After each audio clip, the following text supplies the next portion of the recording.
দর্শক Kurash news sports বিশ্লেষণে আপনাদের সবাইকে স্বাগত। সঙ্গে আছি আমি মাসুদ আক্তার ইভা। চলছে আইসিসি চ্যাম্পিয়ন্স ট্রফি 2025। আমাদের আজকের স্পোর্টস বিশ্লেষণে সঙ্গে আছেন সহকর্মী জাকির হোসেন। জাকির, আপনাকে স্বাগতম আমাদের আজকের আয়োজনে। আপনাকেও স্বাগতম। আচ্ছা, আমাদের প্রথম প্রশ্নটি হচ্ছে যে জমে উঠেছে আইসিসি চ্যাম্পিয়ন্স ট্রফির বি গ্রুপের পয়েন্ট টেবিল। আপনার কি মনে হয় সেমিফাইনালে কোন দলের জেতার সম্ভাবনা সবচেয়ে বেশি? আচ্ছা দেখুন, তার আগে আমি একটু বলে নেই যে আসলে বি গ্রুপের পয়েন্ট টেবিল খুবই জমে উঠেছে। যেটা এ গ্রুপ আমরা জানি যেখানে বাংলাদেশও ছিল।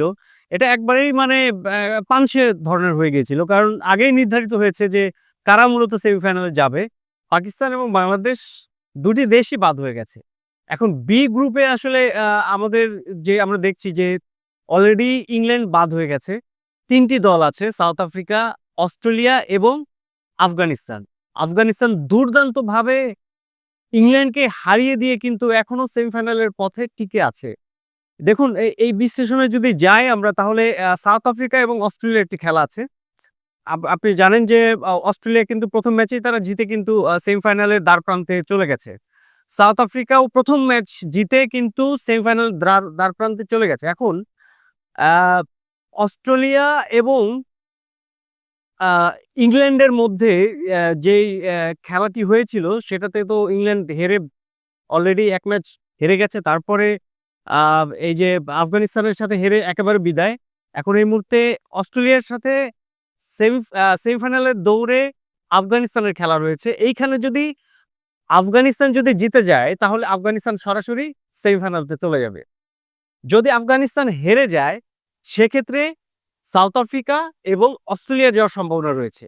আবার দেখুন, ইংল্যান্ড আর সাউথ আফ্রিকার খেলা কিন্তু একটি বাদ আছে। ইংল্যান্ড তো আসলে হারানোর কিছু নেই। ইংল্যান্ড যদি জিতে যায় সাউথ আফ্রিকার সাথে, আর সাউথ আফ্রিকা যদি আফগানিস্তানের সাথে যদি হেরে যায় তাহলে সাউথ আফ্রিকা বাদ হয়ে যাবে। তাহলে সেমিতে চলে যাবে সরাসরি অস্ট্রেলিয়া আর আফগানিস্তান। সেক্ষেত্রে তাকিয়ে থাকতে হবে আসলে অস্ট্রেলিয়া এবং সাউথ আফ্রিকার সাথে ম্যাচে এবং আ না, আমি আপনাকে যেটা বলছি যে আফগানিস্তান এবং অস্ট্রেলিয়ার ম্যাচের দিকে সবাই তাকিয়ে থাকবে। আর এদিকে ইংল্যান্ড ও সাউথ আফ্রিকার ম্যাচের দিকে তাকিয়ে থাকতে হবে আসলে সেমিফাইনাল নিশ্চিত হওয়ার দৌড়ে। ঠিক আছে, আমাদের পরবর্তী প্রশ্নটি হচ্ছে যে বাংলাদেশ ও পাকিস্তান জিম্বাবুয়ে হতে চলেছে কিভাবে? এটা আসলে জিম্বাবুই একটা সময় কিন্তু খুব দুর্দান্তভাবে খেলেছিল।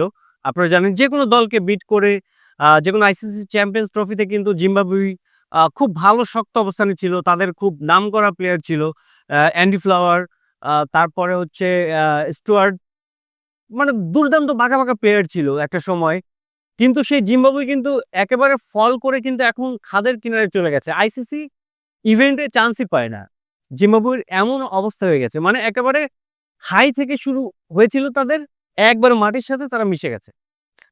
ঠিক তেমনইভাবে যে পাকিস্তানের বর্তমান অবস্থা দেখছেন, এই পাকিস্তান কিন্তু ২০০১-২ এ বাঘা সব মানে ফাস্ট বোলার বা ব্যাটসম্যান এরা কিন্তু মানে আ ক্রিকেটের রাজত্ব করেছে। তারা কিন্তু দেখেন এখন এই যে এই চ্যাম্পিয়ন্স ট্রফিতেই পাকিস্তানের কি বাজে অবস্থা। আর বাংলাদেশের অবস্থা কি বলবো? ১ম এ তারা শুরু করেছিল একেবারেই মানে দুর্দান্তভাবে। মাঝখানে তারা বাংলাদেশ খুব ভালো টিমকে হারিয়ে দিয়েছিল।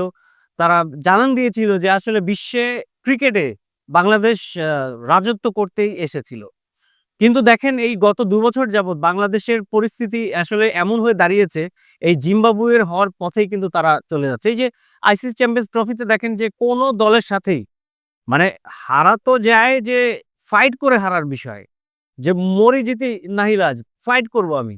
এই ফাইট করারই মন মানসিকতা এই প্লেয়ারদের মধ্যেও নেই, আপনার খেলার মধ্যেও আমরা পাই নাই। যার ফলে সবাই বড় ক্রিকেট বিশ্লেষক তারাই বলছে যে বাংলাদেশ আর পাকিস্তান ২ দলই জিম্বাবুয়ে হওয়ার পথে।